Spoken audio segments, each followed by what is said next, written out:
Pew, pew, pew, pew, pew, pew, pew, pew, pew, pew. Yeah, all three of them are dead.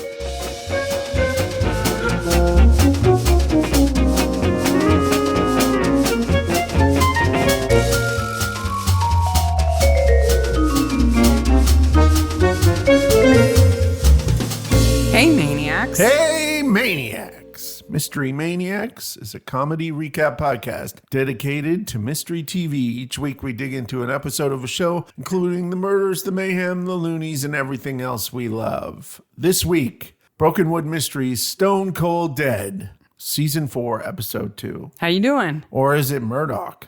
It sure feels like Murdoch Yeah, off really. the top. 1861. We're a spoiler podcast. We're gonna ruin it. We're going to ruin it. It's Pat the Postman. And if you let your kids go to these villages, They can handle this they episode. can handle this episode. I'm doing okay, considering I fell down yesterday while blowing snow in the driveway. I think you landed well. You didn't did. break a hip or anything. No, there was no breaking of hips. You or didn't bang any- your head or anything. Nope. That's pretty good. Nope. I'm bracing for impact. School starts on Monday. Yes, school starts on Monday. So we have one returning to grad school and one returning to undergrad and one returning nowhere. That sounds dark. It does. I'm teaching a new class this semester that I've never taught before. Yes. And it's a lot. I'm kind of jealous, though. I like to teach, but I'll go back to teaching in a few years. I'm not ready to go back to teaching right now. But I got too much going on. yeah, I'm excited to talk about this episode because it happens at a historical reenactment site. This is a fantastic episode. It is definitely one of those. Is there a character right off the bat who is annoying and who you'd like to slap? They're probably going to die. Yep. And she's that's dead. the little child. Evie? No, I'll talk about Evie. I pity Evie. I have some problems with Evie. But first, we have to clear up some things. First of all, everyone and their neighbor and their neighbor's neighbor and their auntie in New Zealand messaged me, including, it seems, Neil Finn, to tell me Nobody knows who that is but you. that Neil Finn from Crowded House is New Zealand born. And so therefore, New Zealand claims Split Ends, the first band he was in with his brother Tim Finn, and claims half of Crowded House. Because last week you said they were Australian. I said they were Australian. And you were corrected. Neil was irate on the telephone. You got a bollocking via email Yes, from a lot of people. I did. Neil Finn didn't actually call me. We also learned that Fatty Mama's, the food that Mike brings Sims in the last episode, is a restaurant, It's a restaurant. Yep. which is nice. I couldn't find it anywhere online, but We have no fatty mamas here. no. And then there was the big debacle about 47 versus 49. Yes. And we have a clear winner, which that is 49, which was my choice. I guess I have to sing you a You're So Right song. You don't really have to sing me. I said I was going to. Okay. Here it is. Okay, now that that's done, can we get on with the episode? Yes. Thank you. Stone Cold Dead. Are you singing Stone Cold Crazy by Queen? Yes. Is that what you're trying to do? I'm trying to, but I'm messing it up quite a bit. Originally aired on the 5th of November, 2017, directed by Murray Keane and written by Tim Baum. Tim, we know Tim. This is his 4th season of writing episodes. We know he never wrote detective before, but he has got the plot now. He's got a bunch of suspects. He's got a bunch of red herring motives. He's got a bunch of... No, not red herring, red whale. We've got a bunch of people near the crime scene moving in different directions. We got maps, and we have some spectacular stick figures on the board. And mannequins. Yes, and mannequins. And pits. Yes. Don't forget the pits. The episode begins like Murdoch, right? We're back in 1861. Yeah. And the vicar, at first, it looks like he has a toothache, but actually his lamb chop is loose. his lamb chop is loose. Well, it's like typical day at the reenactment village. Yes. Little Evie in her bonnet is skipping around, encounters the school marm who's awful, encounters the minister. Yeah. Ew, my lamb chop is loose. Encounters the postman. Morning. You know, like sun shining, la la la. Can't find the blacksmith. He's nowhere to be seen. Then boom, arrow to the head. Bang! Whammo! It's hardcore.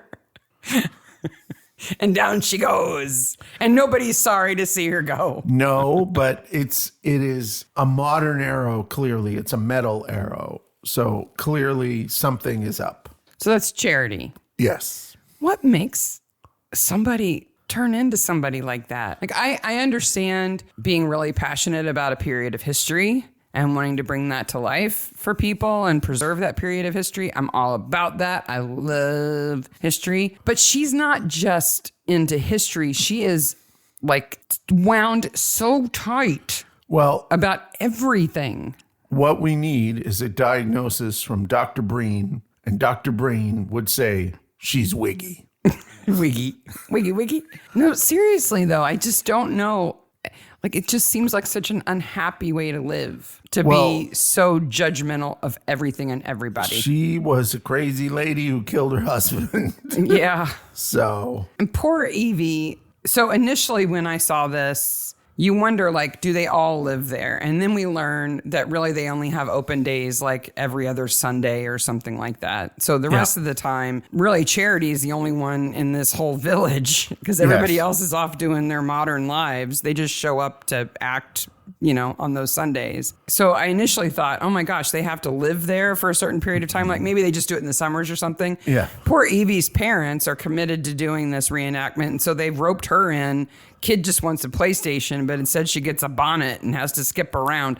Turns out she's just an actor there like 2 Sundays a month or whatever. But what parents? Well, her mom is there all the time with her every time she's always dressed modern. She doesn't work there. Yeah. Anna. The kid's got a job. The child is let run ripshod all over this place, singing Ding Dong Bell. At least it's not Ding Dong, the witch is dead. No. Ding Dong Bell, Pussy's in the Well. Who put her in? Charity. Who pulled her out? Mike. Who fell on her? Mike. Yeah, Mike. It's a him, but yeah. All the mannequins are freaky. I'm with Breen again. He doesn't like spiders. He doesn't like mannequins. He doesn't like clowns. We are kin. So they have the worst mannequins too. These wide-eyed, like, they almost look like hairdressers mannequins. Yeah. But they have bodies. They're clearly dresser mannequins that they are using for this episode. Yeah. First note I have about the scene of the crime is Mike pulls up right in front of the place, clear a parking spot. That's what you do. Okay. You make sure there's a spot for your boss. The governor has a spot. Yeah. There should be a cone there holding it for him. So there's a reference here to dynamic duo. Mm-hmm. And it's in reference to 2 of the characters who we have seen before. They were the elf and the troll. Yeah. And their character names. In the Lord of the Rings reenactment. And here they are playing like war reenactors with muskets and stuff. I would not trust those 2 doofuses with guns. Definitely not. And they're called the dynamic duo. And my little comic book went off because dynamic duo usually is reference to Batman and Robin. Yeah. Do you know where it originally comes from? No. Batman and Robin. Well, that doesn't surprise me. From Batman #4. I can imagine it on the cover of the comic. Yep, which would have been in the late 20s in the Batman comic written by Bill Finger and drawn by Bob Kane. Absolutely, like the Joker calls them the dynamic duo. So in preparation for this episode, I have listened to the Rest is History episode about New Zealand, and it was incredibly interesting, and I learned nothing of use for this. Should we announce now that we're the Rest is Maniacs from now on? That show is getting so popular. If you're it's not really good. If you're not listening to the Rest is History, if you like history, you got to be like a history pedant. Yeah. But there are enough people out there who are. But you'll get into it. It's awesome. And it's part of the Rest is blank network. Yeah. And we were going to make a joke that the Rest is Maniacs now. The rest is murder. Mysteries. Yeah. But I thought if I listened to it, maybe I would learn more about this period of history, and I didn't. So, I mean, nothing useful That anyway. brings up the next thing that is of interest to me that I can absolutely relate to, which is, did you notice the map in the schoolroom? Yes. What is it? I don't know. I didn't. It's a map of the UK. Oh, yeah. It would have been. It was colony. So you have this weird situation where you have colonial aggressors, which absolutely the white people were. I'm not saying they're not. Okay.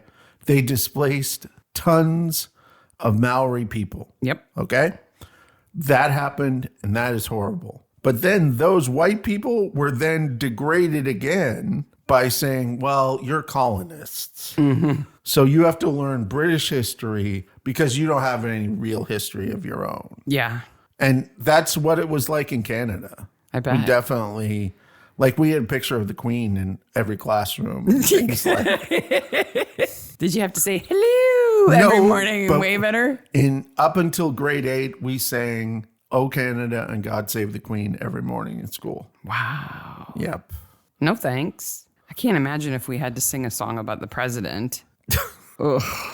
It's bad enough to sing, like, That to makes say me the sad Pledge to of the think about it. Olympic. The Pledge of Allegiance at least is to the country, not to a person. Well, somebody, a person, is going to take advantage of this open day. And that is Frodo. one The return of Frodo. frozen Frodo.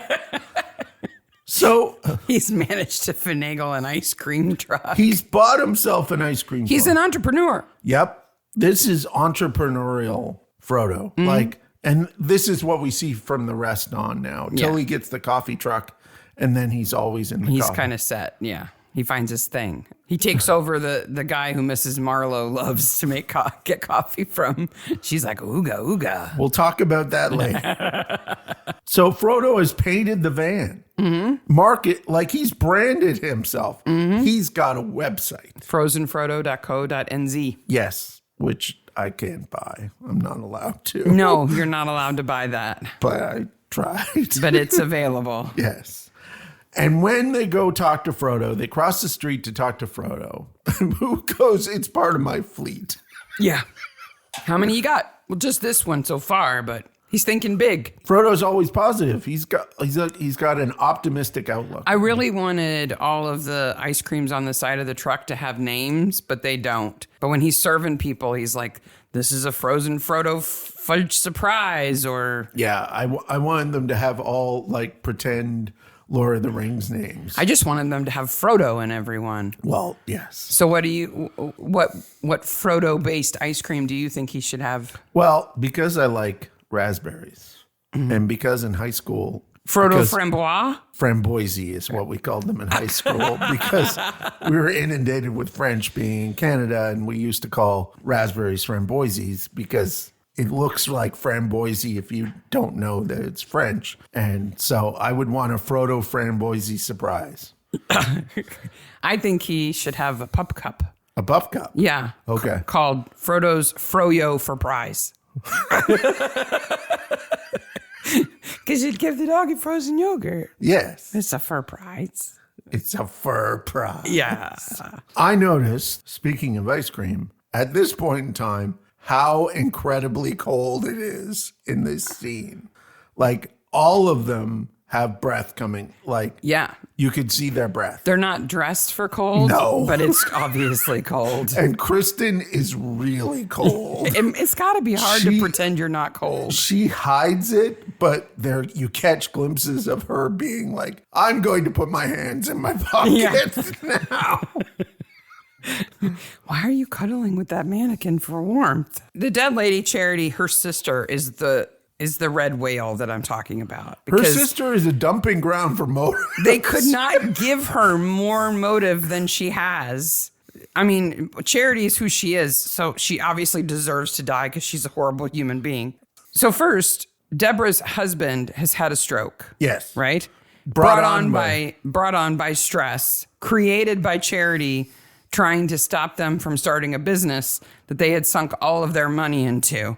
So now they're broke, they have no business, and her husband has had a paralyzing stroke. Yes. There's that. Like, there's that. That's enough right there. Yeah, absolutely. What's her sister do for a hobby and for fun? She's a former Olympian archer.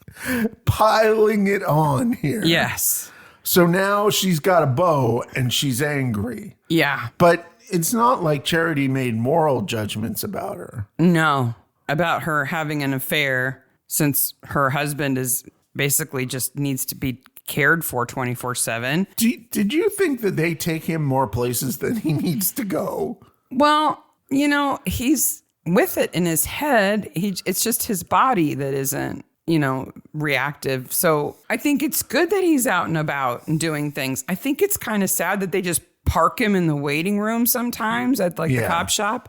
That seems kind of, I don't know, disrespectful just to sit him over there. But I'm very glad I put in my notes here Chekhov's guy in a wheelchair, and they don't actually do that. Right. He mumbles and they don't end up making that meaningful. Like he's not secretly going, she did it under his breath or something. But Breen wants there to be. Oh, yeah.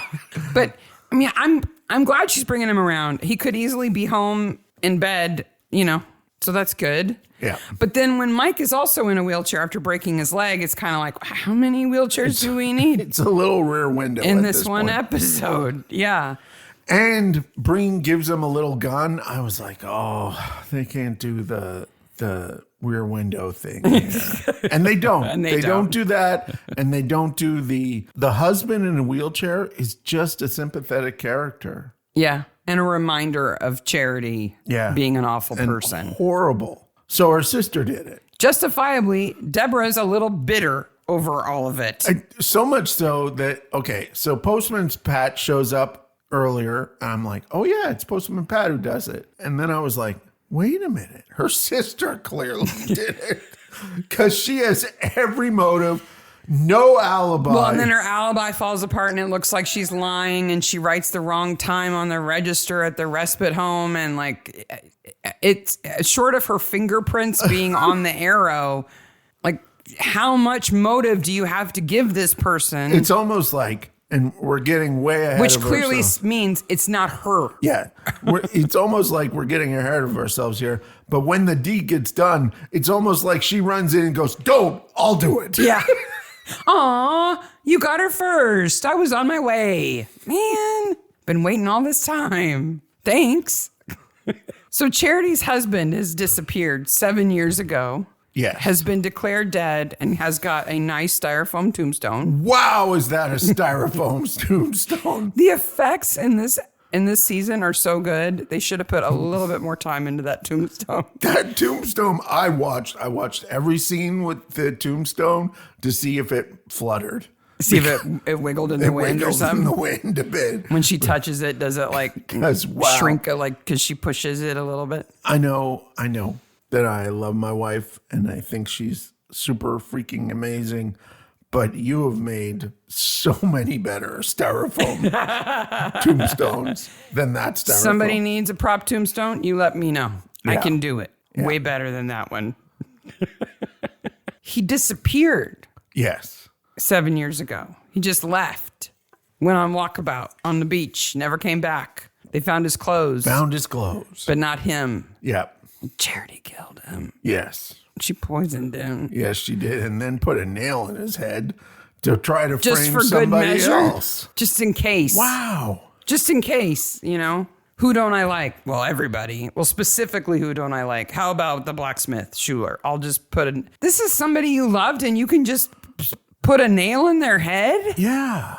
After taking their clothes off. And so that you can dump them on a beach at some point, I guess. And I think she probably hit him at least more than once with that hammer. It would take more than once, I think. And then she hides it. She plants evidence years ahead of things. Oh, she's a bad horrible person.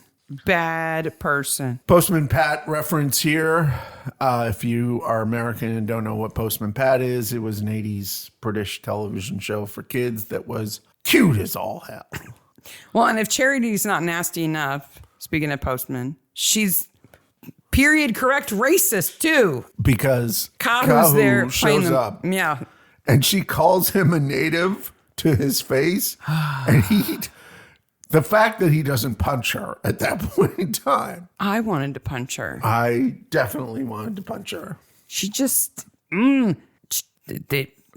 Jacqueline Nairn, who plays her, does a great job of playing somebody you just want to slap constantly. Even when she's crying over not having a baby, I'm not sorry for her. No. She's replaced it with this scary one-eyed doll. That's what babies looked like back then, Mark. They had one eye? In 1861? Yeah. Okay, all babies had it's one historically accurate. Okay. You know who else? Colonial babies, one eye. Is a red herring whale? Is the vicar. I was getting a chicken out of the house. Wally? What? That's the worst excuse. I wasn't in here rummaging around for evidence at a crime scene. I was chasing a chicken that is nowhere to be seen now. Nope. Evie's like, ooh, can I help? I love chasing chickens. Really? If that's your favorite thing to do, no wonder you work here. So they go to interview the vicar at what can only be sort of explained away as it's a gift shop that's attached to the village. And they have these, right? Yeah, of course. But there's things in this scene that are weird. Is it a gift shop or is it like a fake general store? Well, it's both because they have an old cash register right beside a brand new cash register. There's 2 cash registers there. And there's a whole bunch of Brokenwood Historic Village booklets that they don't pick up and show to the camera and open. So you couldn't look at it. And you're like, pick it up, pick it up, pick it up. No, they don't. So it seems surprisingly specific that they are reenacting 1861. There's no battle that happened in Brokenwood or anything that they're reenacting. It's not a pivotal period in time for this location. I mean, it's an important period in New Zealand history, but at this location, there's nothing that we know of that it's like, oh, we can't let people forget the Battle of 1861. No. So I went looking for like other weirdly specific live reenactment places. I couldn't. I mean, they're all exactly what you would predict. Like everybody's been to one of these. Sorry. Everyone in like America and Canada and New Zealand, Australia, places like that. I don't think they have many of them in England that are pioneer ones because they have like medieval ones. Yeah. We've been watching those, what is it? The Edwardian farm, the Victorian farm, yes. the World War II farm. Where 3 archaeologists the Tudor farm. pretend to be farmers. Yeah. In different periods of time. And last night they totally blew it because they were like, these 2 guys stay at another place on the estate during the evenings, but Ruth has decided to stay in the house. I'm like, yeah. You mean you don't 3 all sleep in that little trundle bed there? Nobody's going to understand what we're talking about anyway, unless they've watched any of them. Because it's always the question of where do they all sleep? Yes. There's a lot of historically preserved places. Yes. But not with live reenactments or like everyday life going on. Yeah. So if there was an historical event or a period of time that you wish there was a reenactment site for, what would it be? There's 2 ones I know don't exist and one that exists and I want to go to it. So the 2 that I'd like to see that don't exist is I am absolutely obsessed with the notion of the Romans leaving England. Mm-hmm. So I want a reenactment of the moment of the Romans leaving England. When they just pack up their stuff and walk out. And I know it's not like that. It took hundreds of years and it had to do with money and all sorts of things. And then, the native Britons just rushed into their nice houses and said, I live here now. Yes. Oh, really? Well, we're going to break it all up. So there's that. The second one, which we'll never see a reenactment of, is the drunken Canadians and Native Americans going to Washington and burning down the White House. We could see that pretty soon. We could happen. We could indeed see that. It wouldn't be a reenactment. But that whole War of 1812, Canada-U.S. border skirmishes, along with the Fenian raids, that's a big, like, cross-border event you want them to reenact. Okay, so what's the one that does exist? So the that one you that wish you could does see? exist is roughly, I think, about 4.5 hours from here, south of St. Louis. There is a village that was, I think it was like maybe a 1,000 BCE, like that sort of time period, 1,000 to 1,200 BCE. It was a city larger than what London was. Wow. It was a Native American colony, and it's all mounds now, but that area is drivable for us. And You'd like to go see it? I'd like to go see that. So if I could have the historical reenactment of my imagination. Okay. Now, mind you, what I'm talking about is like a repeated reenactment. Like every day at 3:00, this happens, Yes. and you can go and watch it. Well, we're off. That's my Roman one. It's 5:00 on Friday. We're out of here. Pointing at their watches. Yep. What I would like to see reenacted every day at 3:00 is the Great Maple Syrup Flood of Boston from 1919. It's molasses, not maple syrup. Is it? Yeah, it's because it's molasses. listed as maple syrup everywhere. Oh, I thought it was molasses. It says maple syrup. Okay. It was 2.3 million gallons of maple syrup in a 25-foot wave. Yeah, that went killed- down the street, killed like 40 people. It Didn't killed 21 people. Yeah. But I want them to reenact that every day. You clear the streets, you have everybody stand, in little like observation towers to watch it. Yep. And every day, this big wave of stuff comes down the street, washes a bunch of people down. Imagine what that looked like? And then they just recycle it back up to the top for Yep. the next day. It just drains and then gets pumped back up. Right. To the top. They could just redo it every day. Somebody should do that. It'd be a big money spinner, I think. That's absolute. So what happened, if you don't know, it got really, really hot. It was really hot in Boston, and they had this big vat of it, and I think it was on stilts. It was like a water tower, but it was like a maple water syrup. And, What could go wrong? and it failed catastrophically. Yeah. And a wave of sticky gunk Came barreling down the street. just like you get home and you go, well, Ted died today. Yeah. And your kids at home are like, how did he die? And, It's like, his house is gone. he got run over by maple syrup. It's just a big slick now of sticky. Yeah. Can you imagine the bugs? Oh. See, they have to reenact all of that. That would be great. And the next day, they just reset it and start over. That would be It fantastic. would be awesome. They could do it in VR or something. Except they'd have to like mist you while you had the VR goggles on with Yeah. like maple scented sticky stuff. So you got the real experience. Oh my gosh. I'm all about it. What year was that? 1919. Oh, gross. I love when Postman Pat, we're just going to call him that, Yeah. is sitting at the table with the mannequins and freaks Mike and Breen out. Yes. I mean, you don't get a whole lot of entertainment there. I don't think they told them that was going to happen. Really? Because they looked really surprised. Or they did it like on the first take. Something. Because they are authentically like, whoa. Yeah. I would be if a mannequin started moving. Little do they know. They have just seen the solution to the puzzle. Little do they know. So there's this keep out area. And Wally, the minister, he shouldn't go into any field where he's got to lie for a living. I don't know. He comes up with the dumbest excuses. Yeah. There's a stinky cesspit back there. There's a swamp. A crocodile lives back there. Charity just said we weren't allowed to go back there, so don't go back There's there. an awful pit. Don't go back there.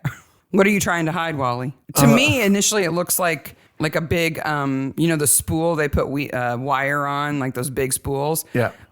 And some stumps. Like, okay, this is where people hang out. That's what this Yeah. is. This is- and there happens to be a door in the ground. This is where Cahokia goes and has his... Talks on his cell phone. Yeah, talks on his cell Smokes phone. a joint before he has to put the feathers in his hair and be ashamed. Oh, And Mike is dumb enough to stand on top of it. What is he thinking?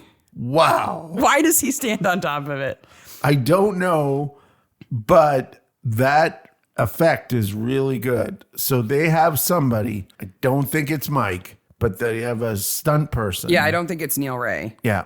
They have a stunt person on top of that, and at some point in time, they pull probably a rope. Yep. And the plank's open and he falls. And he falls. Now, a stunt person would know how to fall. And they'd have a pad underneath. They'd have a pad and all that good stuff. And it could be 5 feet deep.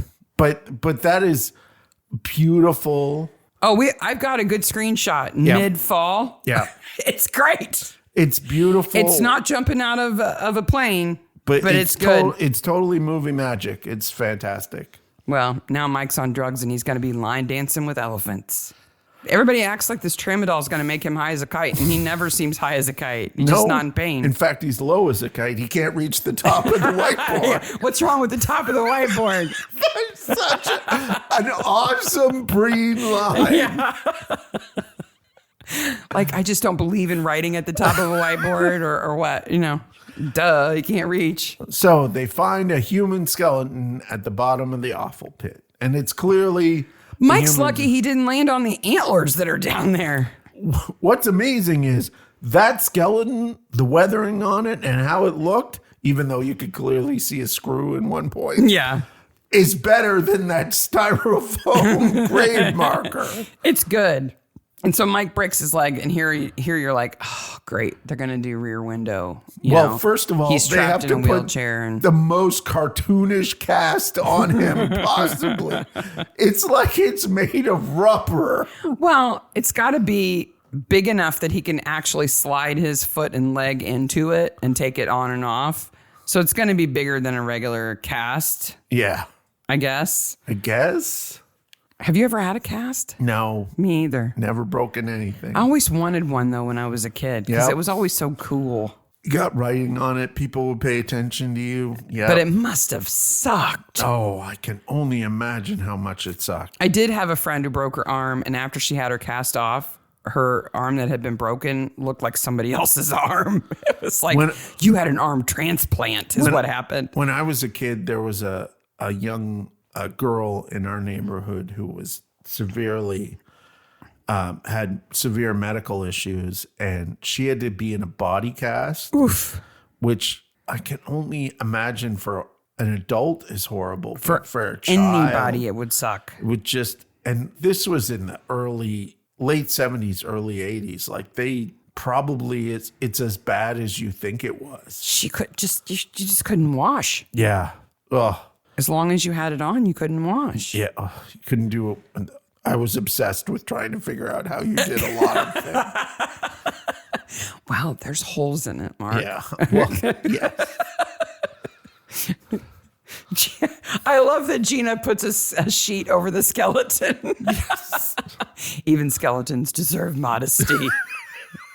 She's just messing with Sims because she does not want to deal with Sims. And she says she's going to make borscht for Mike and heat it up for him. Why? And in the IMDb criticisms of the episode, they're like, borscht is always served cold. Yes, borscht can be served cold, but I have eaten lots of hot borscht. Really? Yeah, it's different people in different places in the country eat it differently. Like it's Gina too. Yeah. Like even if 99.9% of people eat it cold, she would probably eat it hot. Mike has such nice toes. Did you notice them? No. Oh, they're very nice.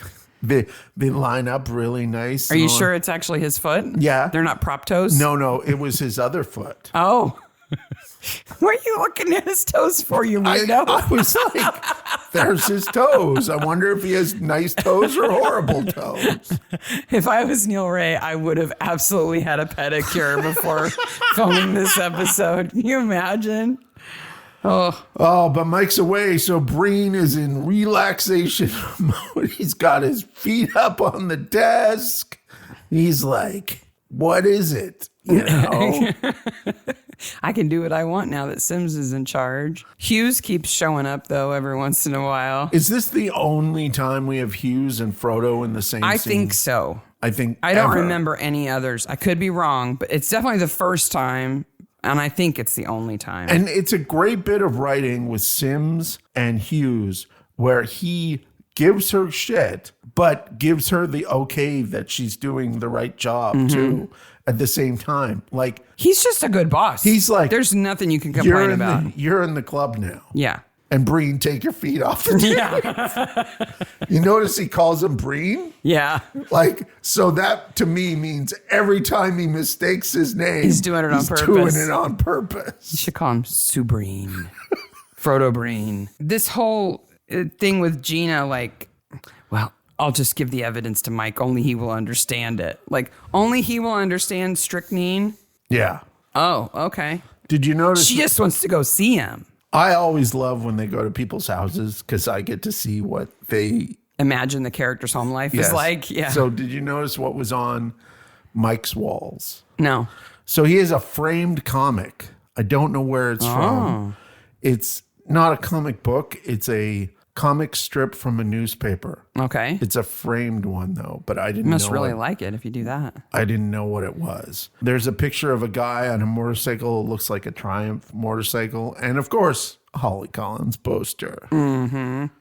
Well, and now he's got the bullseye because he's got Breen's little play gun. He also has a bunch of miniatures, which are little rugby players that are dressed in the color of the Red Blacks, which is I wonder if they're like a collector thing. I don't know. Like not a chewing gum thing, but like a Cracker Jack collection kind of thing. I just think it's mean to give him like a dart gun when he can't go and get the darts back. I'm glad that there was a Tupperware thing full of darts. Yeah. I was like, he's got one dart. He's going to have to pick it up all the time. Fun. Oh, no, he's got lots of darts. Okay, That's cool. He's all right. The place is going to be littered with them, but he's okay. It seems to me that it is mean, even though Deborah doesn't really care about her sister. It's still kind of mean to ask her to come to where her sister was murdered and give them input on whether it was possible. It seems kind of cruel. Yes. And it adds to the red herringness of her. Well, if she had said, well, I wouldn't even have shot her from out here. I would have pretended to be a mannequin and stood in there.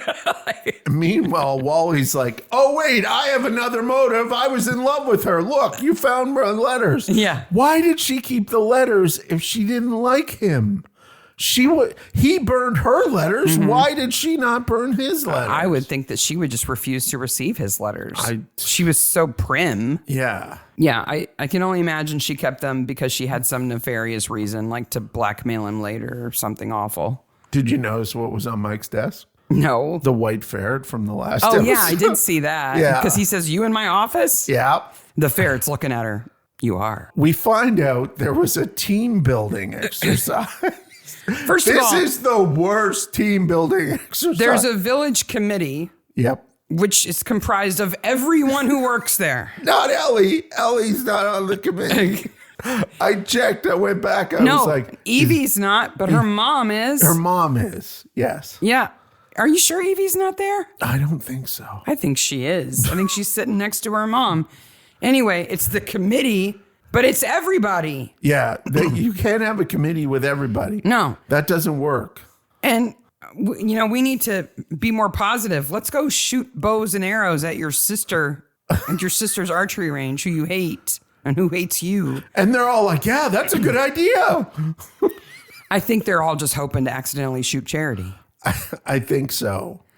So Charity stopped the development of the old bank that her sister and her husband had purchased to turn into like a fun center, right? Yes. So Charity must have gone to like city council meetings and, the planning office and all that stuff. And she wore that whole getup everywhere she went. Every single time. And people didn't go, you're from Wigsville. Yeah, you're crazy. This is exile from Wigsville. Like, did she wear that to the grocery store? I guess. How did she get there? Did she ride a horse? I can't imagine her driving like a Honda Civic in that getup with the big hoop and everything. I guess. She's not getting around like that. Frodo has turned up in another spot. That's the bonus of being in a truck. You can do business wherever What's you want. What's wrong with him parking in front of the police station? Police station. She's like, infringes on police business. Well, that's the boss's spot. right? Yes. Right out front. Yes. No, Mike Parks I know. beside I'm joking because in the Okay, first scene yeah. that they clearly have made a spot for him. So Frodo totally throws the sister under the bus, who's already like she's buried under a fleet of buses at this point. And he goes, "Oh yeah, Schiller and her were stooping and fixing the tire, and I offered was him ice trying cream. to sell them ice cream at 9:30 in the morning." They didn't want any. I don't know why. And she doesn't even pay attention to Frodo. Oh, she glares at him and goes, Like, is she gonna kill Frodo? no, but she's not about to let him reveal that she was with her lover when her husband was at the respite care. Yeah. Like, that's just cruel. Well, it is cruel, but Deborah's had a hard life. Yeah. Okay. And but he doesn't realized- need to find out about that from Frodo. No, I realize that she had a life of abundance and wonderfulness where she could practice her archery and go to the Olympics. Definitely, had privilege. But since then, it's been a bit rough on Deborah. But, the next things out of Frodo's mouth are probably going to be, well, that's not the guy you were kissing on the side of the road the other day. Who's that guy in the wheelchair? Does he want some ice cream? Like, that's the kind of thing Frodo's going to say. Mrs. Marlowe does the same thing. Yes. Here, I've brought you lasagna because Italian is healing. I don't know what that's about. Do you think she's a good cook? I can give you a sponge bath. No, she's not. Well, she makes the cheese rolls. She does make the cheese rolls, and Though they that's drive rolled the up. one guy to kill people. That's rolled up bread. Yeah. I mean, really. But I bet you her lasagna's good. But then she's like, oh, here's a little bit of information that nobody knows except people who are as old as I am. Yes. That I'm just going to say in passing to you, to Sims, to whatever, Yeah. That's just what she's there for. That and to say animal attraction.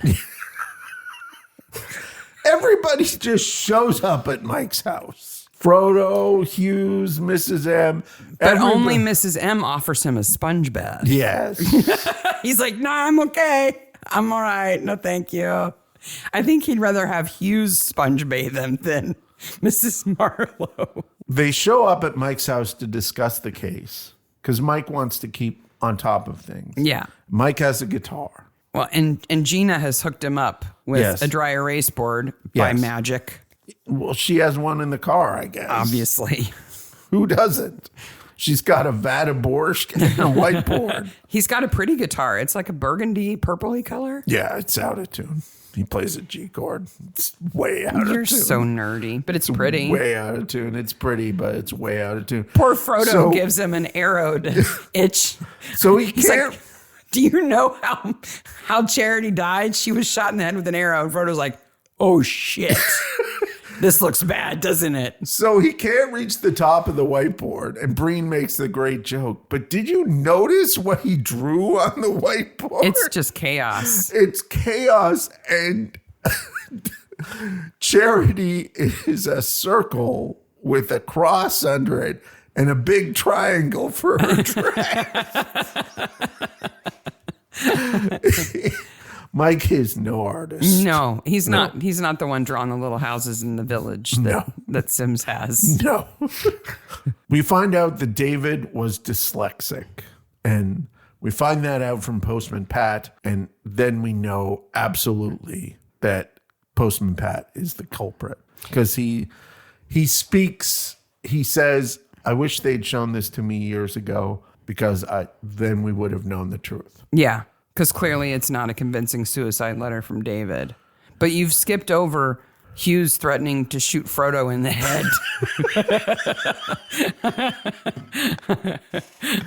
Hughes is in top form in this episode. He really is. Fantastic. As is Frodo. And, and the two of them together. I'm up for Hughes and Frodo adventures. Oh, they need to have a road trip. They need to have a road trip. They need to be isolated somewhere where a crime has happened, and it just happens to be they're the only two there. And they have to solve the crime. And everybody else on the team has to, like, by phone, help them. Give them clues. Yeah, do what they're doing. That brings us to Detective Sims needing a coffee. And she needs a coffee, so they go to the horse trailer coffee place. Mm-hmm. We've seen in this show the following things: that coffee has been sold out of vans. It's been sold out of old trucks. Remember, there was a coffee boat. Yep. And now we have coffee horse trailer. And no one could be more happy than Mr. Smiley Sawcat Man behind Sims. Yes. Oh my gosh. He is so happy to be waiting for his coffee. It's like, I'm on Brokenwood right now. I'm on Brokenwood right now. They told me to wear this hat. Hi, Mom. I'm on Brokenwood right now. He's really stoked. This is where Mrs. M says, well, that's what happens when you marry to acquire a fancy surname rather than for animal attraction. She's got animal attraction for the barista. Yes, she does. He has that voice. They didn't have rainbows in 1861. Charity's not a scientist. No. I have Evie. Refraction happens, lady. Evie's a strange child. I have a note here. I like the rainbow. So the mayor, the poor guy, he's like, I am not representative gay man. Like, okay, so we're going to talk to you like representative I'm gay. not in mental contact with everybody who's gay in Did Brokenwood. you know he was gay? Did your gaydar go off because of him? Surely he was at the gay person meeting that you hold.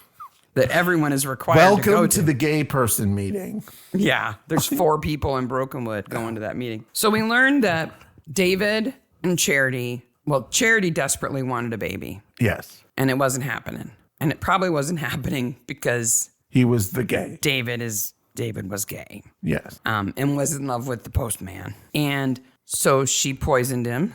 Yes. And then stripped him. Yes. And drove a nail in his head and dumped him in a hole.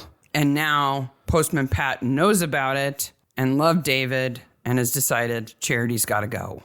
Yes. What is the inciting incident here?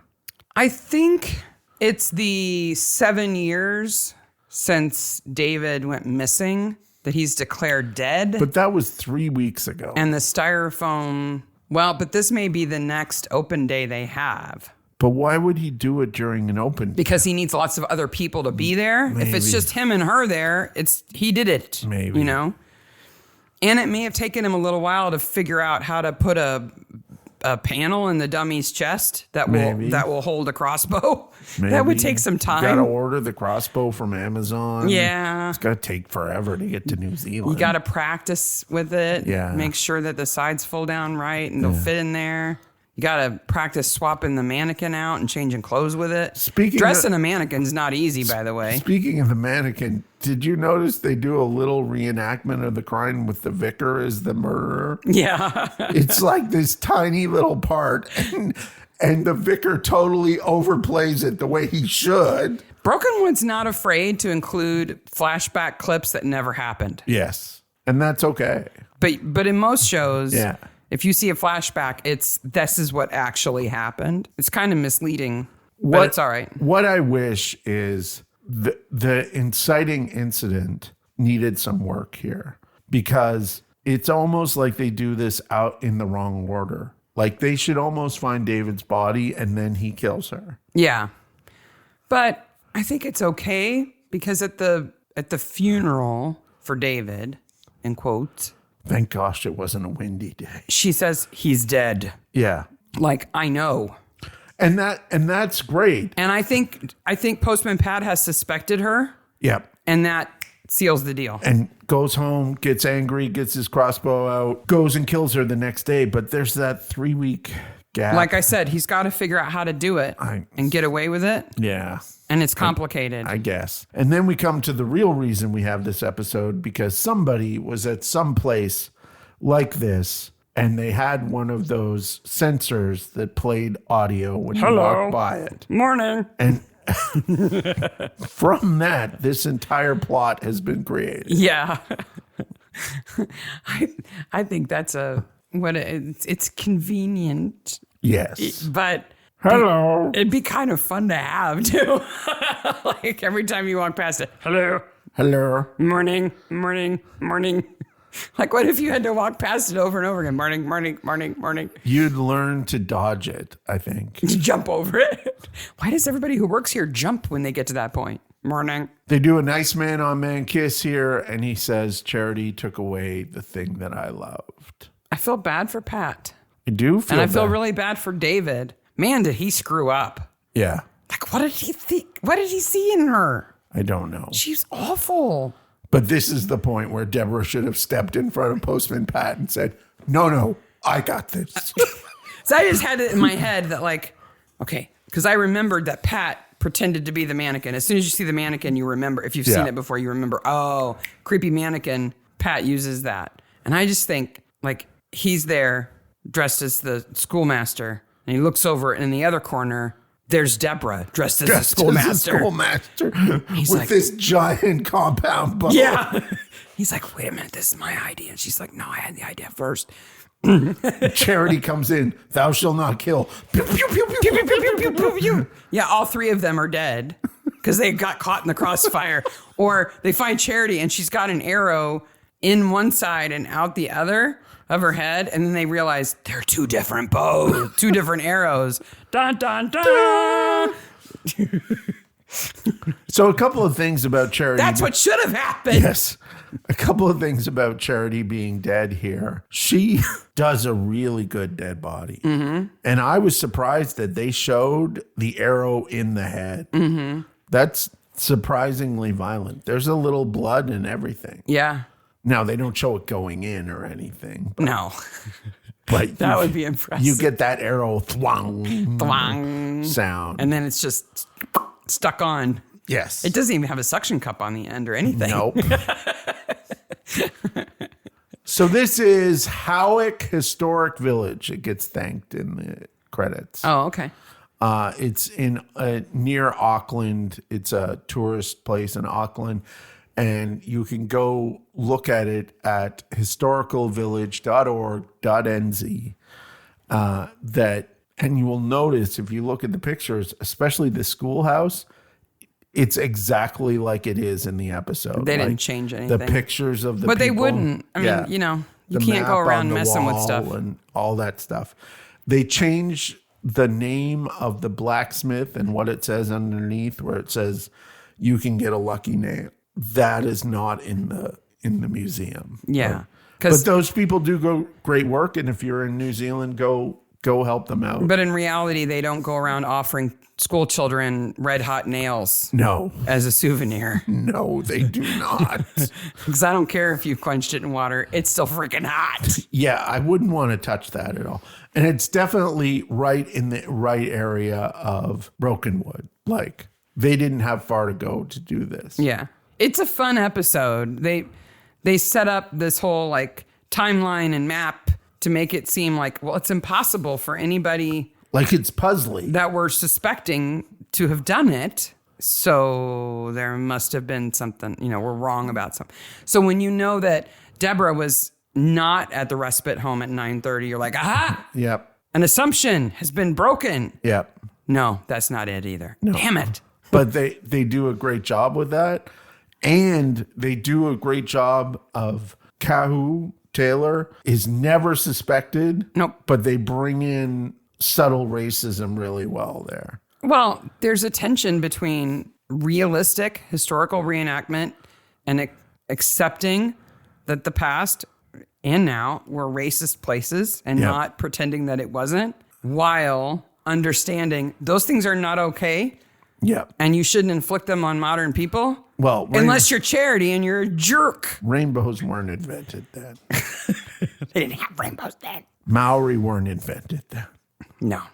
Next week. Oh, boy. Definitely my favorite episode of season 4. We have a doozy next week. The Scarecrow.